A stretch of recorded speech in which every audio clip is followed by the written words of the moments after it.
मित्रांनो, पुढची पंचवार्षिक योजना आहे चौथी पंचवार्षिक योजना। तिचा पहिला ढाचा समजून घेऊ आपण। चौथ्या पंचवार्षिक योजनेचा कालावधी 69 ते 74 चा येतो। ठीक आहे। त्याच्यानंतर या पंचवार्षिक योजनेमध्ये मुख्य भर दिलेला आहे स्वावलंबी अर्थव्यवस्था निर्माण करणे आणि प्रतिमान होतं ॲलन रुद्र। ॲलन रुद्रचं प्रतिमान म्हणजे खुले सातत्य प्रतिमान म्हणायचं।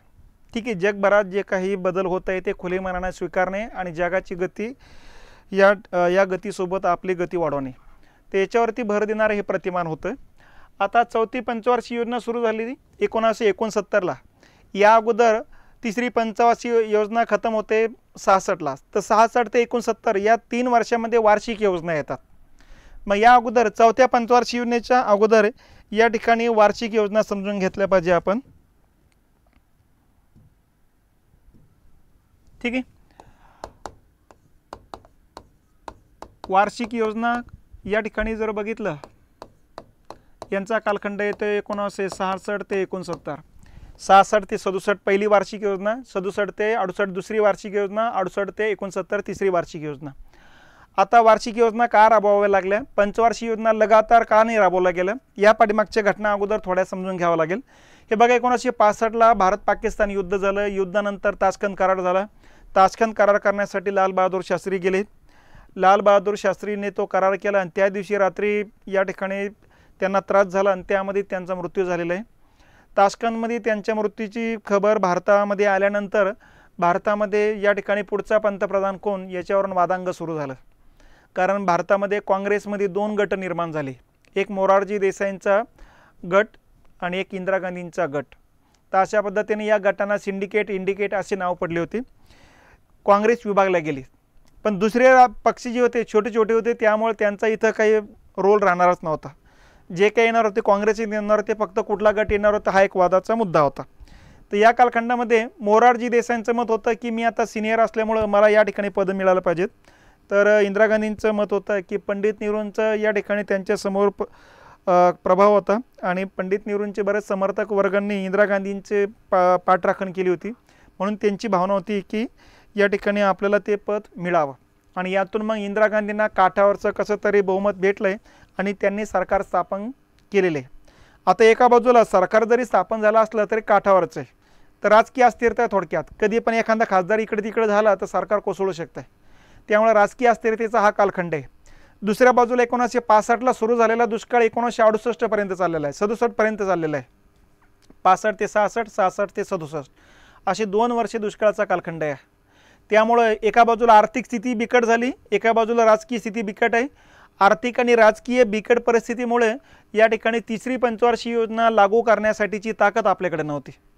म्हणून या कालखंडात पंतप्रधान इंदिरा गांधींचे जे सल्लागार होते ते पुण्याचे धनंजय गाडगीळ होते। मग धनंजय गाडगीळ यांनीच इंदिरा गांधींना सल्ला दिला की पंचवार्षिक योजनेचे आराखडे तयार करण्याच्या ऐवजी आपण एका वर्षावर भर देऊ आणि जिवंत राहण्याचा पहिला प्रयत्न करू आणि त्याच्यानंतर अर्थव्यवस्था थोडी बदलेल आज न उद्या। एकदा अर्थव्यवस्थेत थोडा बदल झाला, सकारात्मक बदल झाला की नंतर पैसा आला की चौथ्या पंचवार्षिक योजनेचा आपण आराखडा लागू करू शकतो। जोपर्यंत आर्थिक ताकद निर्माण होत नाही तोपर्यंत आपण वार्षिक योजनांवरतीच भर द्यावा, हा सल्ला मग इंदिरा गांधींनी मानला आणि इंदिरा गांधींनी पुढे 3 वर्षासाठी एका वर्षाच्या वार्षिक योजना लागू केलेल्या आहे। म्हणून या कालखंडाला आर्थिक नियोजनाचा सुटीचा कालखंड म्हणतात। आर्थिक नियोजनाला पहिल्यांदा सुटी कधी देण्यात आली तर या कालखंडात देण्यात आली। कोणत्या पंचवार्षिक योजनेदरम्यान देण्यात आली तर तिसऱ्या आणि चौथ्या पंचवार्षिक योजनेच्या कालखंडात देण्यात आली। कोणत्या कालखंडात देण्यात आली तर 66 ते 69च्या कालखंडात देण्यात आलेली। याला प्लॅन हॉलिडे किंवा आर्थिक नियोजनाचा सुटीचा कालखंड असंही म्हटलं जात असतं। मग आता या वार्षिक योजनांमध्ये तिन्ही वार्षिक योजनांमध्ये कशावर भर दिला तर मुख्य भर लक्षात घ्या, या तिन्ही वार्षिक योजनेमध्ये स्वावलंबनावरती भर दिलेला आहे, म्हणजे स्वावलंबी अर्थव्यवस्था निर्माण करणे। प्रतिमान या ठिकाणी धनंजय गाडगीळच्या विचारानुसार तयार करण्यात आलेल्या होत्या, म्हणून धनंजय गाडगीळ सल्लागार होतेच, त्यांनीच तयार केली होती। ठीक आहे। या पंचवार्षिक योजनेचा खर्च 2200 प्रत्येक वर्षाचा खर्च आहे, म्हणजे 3 वर्षाचा 6600 कोटी रुपये खर्च झालेला आहे। ठीक आहे। आर्थिक लक्ष या ठिकाणी काही ठेवले गेलेले नव्हते।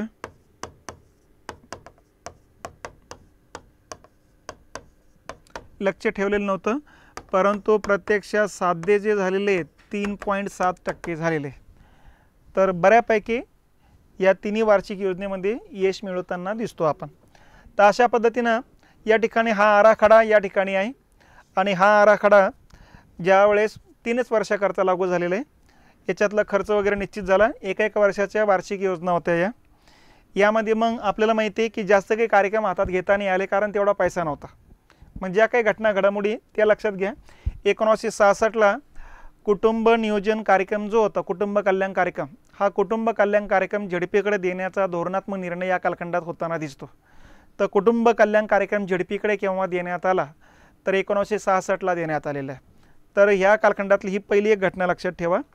दुसरी घटना लक्षात ठेवायची, 1966लाच रुपयाचं दुसऱ्यांदा अवमूल्यन करण्यात आले.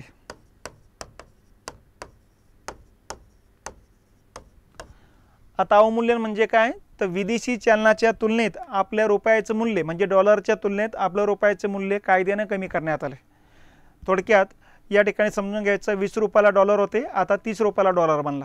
म्हणजे थोडक्यात रुपयाचे व्हॅल्यू कमी केलं आणि डॉलरचं व्हॅल्यू वाढवलं. कशासाठी? निदान डॉलरची किंमत वाढली की डॉलर देऊन घेतल्या जाणाऱ्या वस्तूची किंमती वाढेल, म्हणजे विदेशी वस्तूची किंमती वाढतील आणि विदेशी वस्तूची किंमती वाढल्या की आयात घटेल.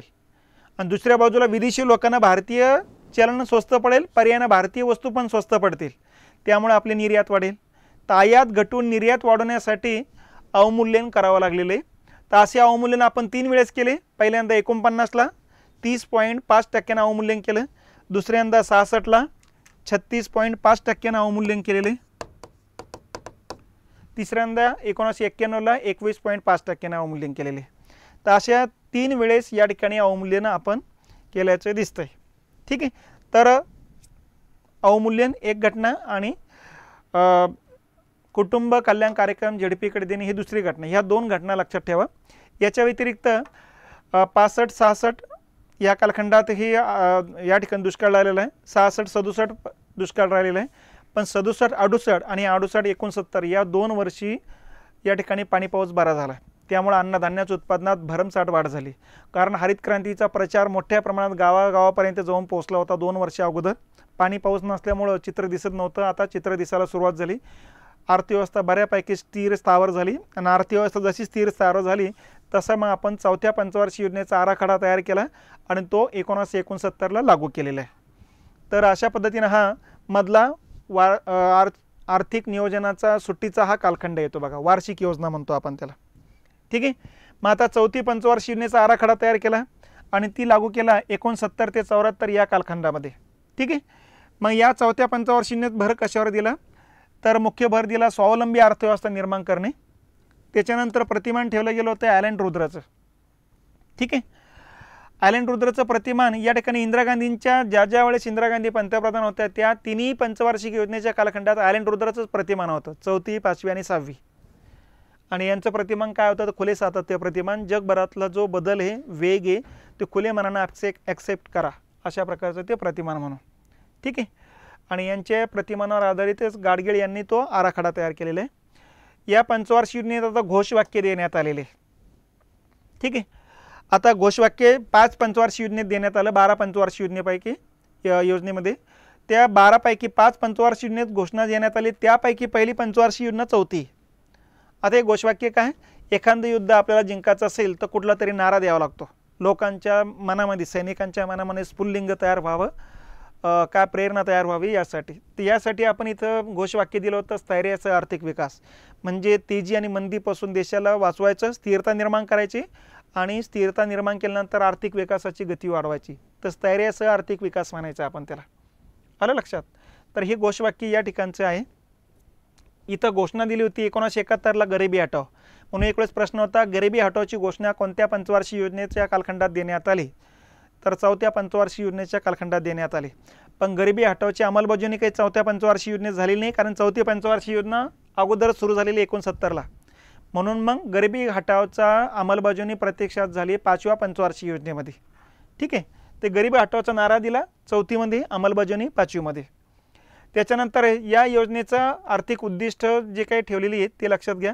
लक्ष ठेवलं होतं 5.7%, प्रत्यक्षात साध्य झालं 3.3. म्हणजे ही सुद्धा अपयशी योजना आहे. मग अपयश का मिळालं त्या पाठीमागच्या घटना घडामोडी आपल्याला समजून घ्यावं लागेल. तर चौथी पंचवार्षिक योजना येते, हिचा खर्च जर बघितला तर 24,880 कोटी रुपयाचा खर्च या ठिकाणी एकत्रित खर्च खाजगी आणि सरकारी करण्याची तरतूद करण्यात आलेली होती. तर अशा पद्धतीचा आराखडा तयार केलेली पंचवार्षिक योजना होती. आता या पंचवार्षिक योजनेमध्ये स्वावलंबी अर्थव्यवस्था निर्माण करण्यावरती भर का दिला, पहिला मुद्दा हा आहे. कारण आपण बघितलेलं आहे की तिसऱ्या पंचवार्षिक योजनेपासून अर्थव्यवस्थेमध्ये एकदम चढउतार दिसायला लागले होते. युद्धामुळे सुद्धा बरीच हानी झाली होती आणि त्याच्यानंतर स्थिर जीवनाचं महत्त्व या ठिकाणी लक्षात आलं होतं. नंबर 1.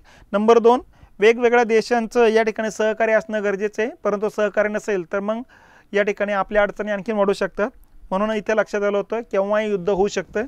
त्यामुळं आणखीन आपण आपली अर्थव्यवस्था जी आहे दुसऱ्या देशाच्या भरोश्यावर न तयार करता आपण आपल्या भरोश्यावर चाललं पाहिजेत, म्हणजे स्वावलंबनावरती भर दिला गेला पाहिजेत.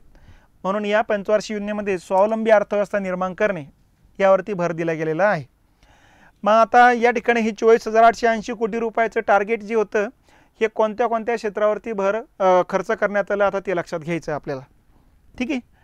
आता या पंचवार्षिक योजनेत पहिल्यांदा 1969ला 14 खाजगी बँकांचं राष्ट्रीयकरणाचा निर्णय घेतलेला आहे. आता हा मुद्दा काय ते लक्षात घ्या. हे बघा, आपण बघितलेलं आहे की अगोदरच हरित क्रांतीचा कार्यक्रम हातात घेतलेला आहे आणि हरित क्रांतीचं चित्र चांगलं दिसायचं असेल तर शेतकऱ्यांना संकरित बियाणं, रासायनिक खतं, कीटकनाशकं, त्याच्यानंतर ठिबक सिंचन याचा वापर करणं गरजेचं होतं. आणि याचा वापर करण्यासाठी ठिबक सिंचन घ्यायचं असेल, संकरित बियाणं घ्यायचं असेल तर पैशाची गरज होती. सामान्य शेतकऱ्यांकडे पैसा नव्हता आणि म्हणून भारत सरकारनं परिपत्रक काढलं होतं. इंदिरा गांधीने 2दा-3दा परिपत्रक काढलं, कारण भारतात खाजगी बँका होत्या, सरकारी बँका नव्हत्या. त्या बँकांना सांगितलं की तुम्ही जेवढा कर्ज पुरवठा करतात त्यातला जो दुर्बल वर्ग आहे या दुर्बल वर्गाला 40% कर्ज पुरवठा अल्पदराने करावा. या दुर्बल वर्गाला त्यांनी म्हटलं अग्रक्रम क्षेत्र, म्हणजे जो दुर्बल वर्ग आहे ज्यांचा विकास होणं अपेक्षित आहे असं सरकारची अपेक्षा होती, त्या क्षेत्राला त्यांनी अग्रक्रम क्षेत्र म्हटलेलं आहे. लक्षात. यामध्ये मग शेती, ग्रामीण उद्योग, लघुउद्योग, कुटीरोद्योग, गृहनिर्मिती, निर्यात व्यवसाय, शिक्षण, आरोग्य हे क्षेत्र म्हणजे अग्रक्रम क्षेत्र होतं. आणि या क्षेत्राचा मागासलेपणा कशामुळे होता? यांना वित्त पुरवठा बँका करत नसल्यामुळे मागासलेपणा होता यांचा. आणि म्हणून मग इंदिरा गांधींनी पत्र पाठवून सांगितलं होतं की अग्रक्रम क्षेत्रातल्या व्यक्तींना 40% मिनिमम कर्ज पुरवठा करा. जेवढा तुम्ही कर्ज पुरवठा करताना त्यातला 40% ह्या वर्गाला करा, अल्पदरांना करा. पण कुठल्याही खाजगी बँका सरकारचं ऐकेन असे करत होत्या. आणि मग इंदिरा गांधीच्या लक्षात आलं या खाजगी बँका ऐकत नसेल तर यांच्यावर सरकारचं नियंत्रण प्रस्थापित करणं गरजेचं आहे. म्हणून या ठिकाणी आपण लक्षात घेतलं पाहिजे. 19 जुलै 1969ला इंदिरा गांधींनी रात्री 8 वाजता एक परिपत्रक काढलं आणि सांगितलं की आज रात्री 12 पासून या ठिकाणी ज्या खाजगी बँकांच्या 50 कोटीपेक्षा अधिक ठेवी आहे अशा बँकांचं राष्ट्रीयकरण करण्यात येत आहे. आणि अशा पद्धतीने मग 50 कोटीपेक्षा अधिक ठेवी असलेल्या खाजगी बँकांची संख्या होती 14. तर 14 खाजगी बँकांचे राष्ट्रीयकरण करण्यात आले. मग राष्ट्रीयकरण करण्यात आले 19 जुलैपासून ते बँका सरकारी झाल्या आणि त्या बँकांनी मग सरकारनं सांगितलं की 40% कर्ज पुरवठा अग्रक्रम क्षेत्राला करा. मग या राष्ट्रीयकृत बँकांनी 40%पेक्षा अधिक कर्ज पुरवठा शेती क्षेत्राला करायला सुरुवात केली. बघा, आता खाजगी बँका पण एकदम टवकारला गेल्या. त्यांच्या लक्षात आलं की आता आपण जर ऐकलं नाही सरकारचं तर सरकार आपलं हे राष्ट्रीयकरण करून टाकेल. मग बाकीचे खाजगी बँकांनी पटपट सरकारचे नियम ऐकायला सुरुवात केली. याचा फायदा सामान्य लोकांना झाला. हरित क्रांतीचे चित्र दिसायला सुरुवात झाली. बघा, मग हे चांगलं चित्र दिसल्यामुळे इंदिरा गांधींनी दुसऱ्यांदा 1980ला या ठिकाणी 6 खाजगी बँकांचं राष्ट्रीयकरण केलं. तर अशा पद्धतीने राष्ट्रीयकृत बँकांची संख्या पुढं वाढत जाताना दिसते. त्याच्यानंतर 1969ला अग्रणी बँकेची स्थापना करण्यात आली. आता ही अग्रणी बँक नाही आहे, ही योजना आहे. कारण राष्ट्रीयकृत बँका झाल्या परंतु ग्रामीण भागामध्ये मोठ्या प्रमाणात शाखा नव्हत्याच. शहरी भागातच या ठिकाणी शाखा होत्या बँकांच्या. मग ग्रामीण भागात शाखा स्थापन झाल्याशिवाय ग्रामीण भागातल्या शेतकऱ्यांना कर्ज पुरवठा त्या ठिकाणी मिळणार नव्हता. म्हणून मग भारतातल्या ज्या खाजगी बँका आहे मोठ्याल्या आणि ज्या सरकारी राष्ट्रीयकृत बँका होत्या यांच्याकडे 1-1, 2-2 जिल्ह्याचं देऊन टाकलेत आणि सांगितले त्या जिल्ह्यामध्ये कोणत्या कोणत्या गावामध्ये शाखा काढणं गरजेचे आहे, किती शाखा काढणं गरजेचे आहे, त्यासाठी किती भांडवल लागेल याचा आराखडा प्रत्येक बँकेला भारतभरातले जिल्हे वाटप करून या ठिकाणी आराखडा तयार करण्याकरता वाटप केलेले. मग ज्या बँकेकडे जे जिल्हे दिले त्या जिल्ह्यामध्ये त्यांनी निरीक्षण केलं, सर्वेक्षण केलं आणि यातून किती शाखा काढायच्या, किती भांडवल लागेल याचा रिपोर्ट सरकारला दिला. अशा प्रकारची योजनेलाच म्हणायचं अग्रणी बँक योजना, पुढारी बँक योजना, लीड बँक म्हणतो आपण. लक्षात. मग ज्या बँकेने सांगितलं इतक्या शाखा काढायची, इतकं भांडवल लागेल, भारत सरकारनं त्याच बँकांना तेवढं भांडवल देऊन टाकलं आणि त्या जिल्ह्यामध्ये तेवढ्या शाखा काढायला लावल्यात. यातून ग्रामीण भागामध्ये बँकांचा शाखा विस्तार मोठ्या प्रमाणात झाला आणि ग्रामीण भागातल्या शेतकऱ्यांना, लघुउद्योगाला, कुटीरोद्योगाला फायदा होताना दिसतो. तर ही योजना आहे. ठीक आहे. धनंजय गाडगीळ समितीच्या शिफारशीनुसार या बँकेची स्थापना होताना दिसते बघा. त्याच्यानंतर 1969ला MRTPची स्थापना करण्यात आली. MRTP ॲक्ट करण्यात आला. Monopoly restriction trade प्रोहिबिटेशन. लक्षात. एकाधिकार आणि नियंत्रण, व्यापार नियंत्रण प्रतिबंध कायदा असं त्याला मराठीत म्हणायचं. Monopoly restriction trade प्रोहिबिटेशन. तर हा कायदा कशासाठी होता ते लक्षात घ्या. हे बघा, या अगोदर जे उद्योगपती होते ते स्वतःची मोनोपॉली तयार करायची, एकाधिकारशाही निर्माण करायची. एकाधिकारशाही निर्माण करताना समजून घ्यायचं माझा पेनाचा कारखाना आहे, मी काय करायचं, पेन तयार होण्यापर्यंत या ठिकाणी 3 रुपये खर्च, नंतर मग माझा 1 रुपया नफा, 4 रुपये आणि 1 रुपया सारखाचा टॅक्स, 5 रुपये. हा पेन मी 5 रुपयाला विकायचो. मग आता 1 रुपया एका पेना मागा म्हणता भारत कोट्यवधीचे लोक आहे. मग कोट्यवधीचा पेन जातो म्हणजे कोट्यवधीची रक्कम एका वर्षाला जमा होती. मग अशा पद्धतीनं माझा कारखाना चालूच आहे. पण आता दुसरा कारखाना निघाला, आणखी दुसऱ्या जणांनी कारखाना काढला. मग माझ्या लक्षात येतं आहे अरे आपल्याला प्रतिस्पर्धी तयार होतोय. मग मी जाहिरातीला सुरुवात करणार आणि सांगणार आता हा पेन 5 रुपयाला नाही 4.5 रुपयालाच आहे. त्यामुळे साहजिकच दुसरा उद्योगपती नवीन असतो, त्याची तेवढी हिंमत नाही की मालाची किमती कमी कराव्यात. कारण त्याचा कारखाना काढण्यासाठी कर्ज घेतलेले, यंत्रसामुग्री आणण्यासाठी कर्ज घेतलेले, इथं मोठ्या प्रमाणात कर्मचारी लागतात, वीज लागते, पाणी लागते, कच्चा माल लागतोय. कच्चा माल आणण्यासाठी गाड्या लागतात, वाहनं लागतात, पक्का माल नेण्यासाठी वाहनं लागतात. मार्केटमध्ये वेगवेगळ्या भागामध्ये माल पोहोचवणं गरजेचं आहे. माल पोहोचणंच गरजेचं नाही तर माल विकण्यासाठी जाहिराती करणं गरजेचं आहे. त्यामुळं पैसा सुरुवातीला खर्च जास्त आहे आणि तो खर्च काढणं गरजेचं आहे, कारण जे कर्ज घेतलं ते व्याज पण वाढत जाते. म्हणून नवीन कारखाना त्याच्या मालाची किंमत थोडीशी जास्त ठेवतो आणि अशा वेळेस माझा जुना कारखाना आहे, मला थोडंफार रक्कम कमी आली तरी चालत असेल तर मी या ठिकाणी पेनाची किंमत कमी करतो. 5च्या ऐवजी 4.5 करतो किंवा 4 रुपयेच करतो. ना नफा ना तोटा तत्वावर चालू ठेवतो. आणि अशा प्रकारची जाहिराती झाल्यानंतर मग सामान्य लोक माझा स्वस्तातला 4 रुपयाचा पेन घेणार, शेजारच्यांचा 5 रुपयाचा पेन घेणार नाही. आणि अशा प्रकारे त्यांचा माल न विकल्या गेल्यामुळे ते कारखाने विकून टाकतील आणि त्यांचा कारखाना विकला की मग माझ्या लक्षात येते आता माझाच कारखाना आहे. मी आणखीन या ठिकाणी रंगरंगोटी देतो पेनला आणि लगेच जाहिरात करतो आता हा पेन 6 रुपयाला, कारण मला माहिती माझ्या व्यतिरिक्त दुसऱ्याचा पेनच नाही. मग 6 रुपयाला ठेवतो, मग तिसराचा येतो आणखीन कारखाना काढतो. मग त्याचा कारखाना बंद करण्याकरता मग मी 6 रुपये म्हणजे प्रत्येक पेनामागे मी या ठिकाणी 2 3 रुपये काढलेले, म्हणजे 100 कोटीच्या ऐवजी 200 कोटी काढलेत मी. मग दुसरा एखादा कारखाना निघाला की लगेच जाहिरात करतो आणखीन पेनाचा रंग वगैरे बदलून की आता हा पेन परत 4 रुपयाला आहे.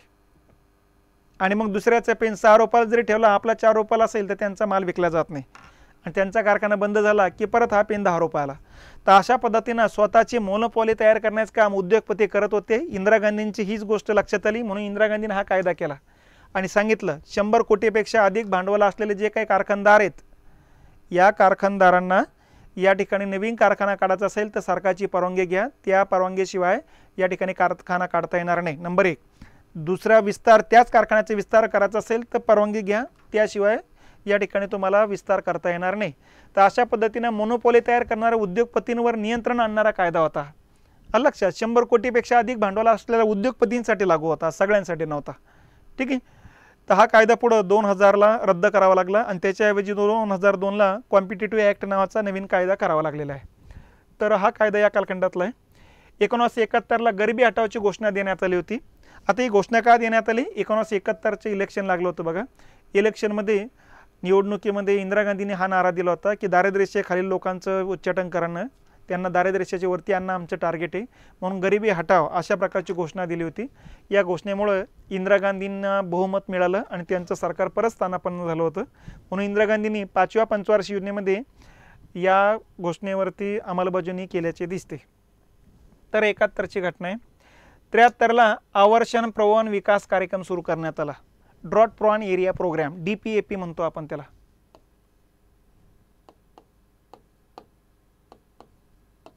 आलं लक्षात.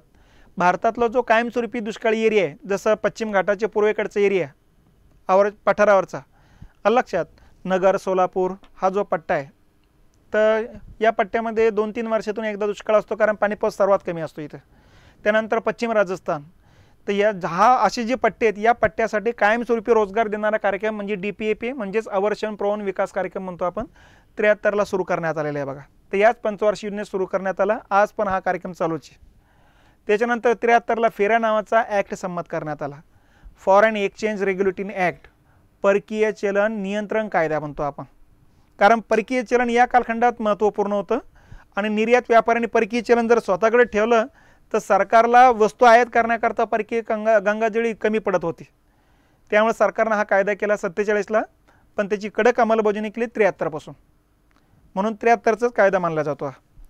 याच्यामध्ये सांगितलं की परकीय चलन जर तुमच्याकडे असेल तर जेवढं सापडलं त्याच्या 5 पट आर्थिक दंड आणि तुरुंगाची शिक्षा पण भोगावं लागेल. अशा प्रकारच्या कडक तरतुदी करण्यात आल्या. ज्याच्याकडे सापडलं त्याला सिद्ध करावं लागणार की या ठिकाणी तो चोर नाही म्हणून. तर अशा प्रकारच्या तरतुदी या ठिकाणी होत्यात बघा. तर हा परकीय चलनाचा नियंत्रण बसवणारा कायदा म्हणतो आपण. तर हा कायदा पुढे 1999ला रद्द केला आणि त्याच्याऐवजी फेमा नावाचा कायदा आलेला आहे. त्या पुढच्या घटना आपण पुढे बघू. त्याच्यानंतर 73ला सेलची स्थापना करण्यात आली, steel authority of India limited. भारतभरातले जे पोलाद कारखाने होते त्याच्यावर नियंत्रण ठेवणारी संस्था म्हणू आपण तिला. तर शॉर्ट फॉर्म तिचा सेल आहे. लक्षात, महारत्न दर्जा देण्यात आलेली ही कंपनी आहे. तर हिची स्थापना 73ची. 73लाच बोकारो, झारखंड आणि विजयनगर या ठिकाणी पोलाद कारखाने आपण काढलेले आहेत बघा. मग आता परत बघा, पहिल्या पंचवार्षिक योजनेत आवडी या ठिकाणी पोलाद कारखाना आहे. दुसऱ्या पंचवार्षिक योजनेमध्ये रूरकेला, भिलाई आणि दुर्गापूर या ठिकाणी पोलाद कारखाने. तिसऱ्या पंचवार्षिक योजनेमध्ये रांचीला पोलाद कारखाना आहे. आणि या चौथ्या पंचवार्षिक योजनेमध्ये बोकारो आणि विजयनगर या ठिकाणी पोलाद कारखाना काढण्यात आलेला आहे. ठीक आहे. तर अशा प्रकारची ही चौथी पंचवार्षिक योजना आहे, ती विविध कार्यक्रम हातात घेण्यात आलेली. आता या चौथ्या पंचवार्षिक योजनेमध्ये जे टार्गेट होतं ते साध्य होत नाही. का साध्य होत नाही, त्या पाठीमागचे कारण काय होते, तर या पाठीमागे 2-3 घटना कारणे या ठिकाणी मानले जातात बघा. कुठल्या कुठल्या घटना होत्या. सगळ्यात पहिल्यांदा जर बघितलं आपण 1971ला बांगलादेशी निर्वासितांचा बोजा आपल्यावर वाढला. देश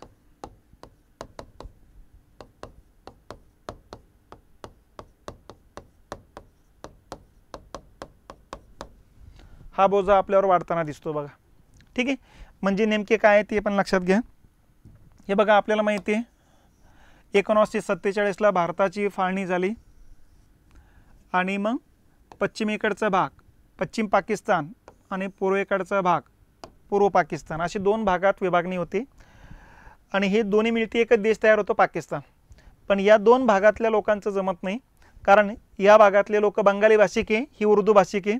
हे लोक रंगानं काळे, हे रंगानं गोरे आणि राजधानी इस्लामाबादला असल्यामुळे हे लोक स्वतःचं सरकार ठेवण्याचं काम करायचे. 1970च्या कालखंडामध्ये पूर्व पाकिस्तानमधला बांगलादेश नॅशनलिस्ट पार्टी जी होती, शेख हसीना यांच्या वडिलाची, तर त्यांना बहुमत मिळून सुद्धा या लोकांनी त्यांना सरकार स्थापन करू दिलं नव्हतं, कारण इथलं लष्करशाह वरचढ होतं. मग ह्या लोकांची भावना ही होती की आम्हाला बहुमत मिळून सुद्धा आमचं सरकार स्थापन करू दिलं जात नसेल तर आम्हाला दुय्यमच वागणूक मिळत असेल तर यांच्यासोबत राहण्यात काय अर्थ आहे. म्हणून त्यांनी वेगळ्या बांगलादेशची मागणीनं जोर पकडला. म्हणून इथल्या लष्कराने यांच्यावरती अनन्वित अत्याचार केलेत. त्यामुळे इथले बांगलादेशी लोक जे आहेत ते भारतात आलेत आणि यांची लोंढ्यामुळं आपल्या अर्थव्यवस्थेवरती दबाव निर्माण झाला आणि म्हणून या पंचवार्षिक योजनेमध्ये अपयश येताना दिसते. तर हे पहिलं कारण आहे. दुसरं कारण होतं 1972ला भारत पाक युद्ध झालेले. भारत पाकिस्तान यांच्यात युद्ध होते बघा. आता हाच मुद्दा त्याला कारणीभूत होता. बांगलादेशी निर्वासितांचा बोजा वाढला. मग भारत सरकारनं पाकिस्तानला सांगितलं तुमच्या अंतर्गत समस्या तुम्ही तुमच्या सोल्युशन करा, आमच्यावर बोजा पडू लागलेला आहे. आणि यातून पाकिस्तानची भावना बनली की इथल्या लोकांना भारताची पूस आहे आणि म्हणून पश्चिम पाकिस्तानातल्या लष्कराने भारतावर आक्रमण केलं आणि यातून सुरू झालं भारत पाकिस्तान युद्ध. हे तिसरं युद्ध आहे. पहिलं 48ला झालं, दुसरं 65ला झालं आणि तिसरं हे या कालखंडात 71ला होतं. ठीक आहे. तर भारत पाकिस्तान युद्धामुळे सुद्धा वेगवेगळ्या विकास कार्यक्रमावर खर्च करण्याच्या ऐवजी अनुत्पादक क्षेत्रावर म्हणजे युद्धावर खर्च करावा लागला. त्यामुळे साहजिकच आहे या पंचवार्षिक योजनेला अपयश येताना दिसतं. हे दुसरं कारण आहे. तिसरं कारण आहे 1972 दुष्काळ पडलेला आहे. हे 71च आहे. दुष्काळ 1972ला शतकातला सगळ्यात मोठा दुष्काळ पडलेला आहे भारतातला. आणि या दुष्काळामुळे सुद्धा विकास कार्यक्रमावर खर्च होण्याच्या ऐवजी मेजॉरिटी पैसा दुष्काळ निवारणार्थ खर्च करावा लागला. त्यामुळे अपयश येताना दिसतंय. हे तिसरं कारण. आणि चौथं कारण 1973ला फर्स्ट ऑइल शॉक, पहिला तेल झटका या ठिकाणी बसतोय. ठीक आहे. तेलाच्या किमती 400% वाढतात बघा. ठीक आहे. ओपेक नावाची जी संघटना स्थापन झाली होती 1960ला, या संघटनेनं तेलाचं उत्पादन जगभरातलं कमी केलं. त्यामुळे तेलाच्या किमती 4 पटीनं वाढल्यात, 400% वाढल्यात. याला फर्स्ट ऑइल शॉक म्हणतात. त्यामुळं आपल्या आयातीवरचा खर्च प्रचंड वाढला आणि मग कर्ज वाढलं आणि म्हणून ही पंचवार्षिक योजना अपयशी ठरताना दिसते. तर अशा या वेगवेगळ्या मुद्दे आहेत की या मुद्द्यामुळे चौथी पंचवार्षिक योजना अपयशी ठरते. तर या पद्धतीने ही चौथी पंचवार्षिक योजना लक्षात ठेवावी.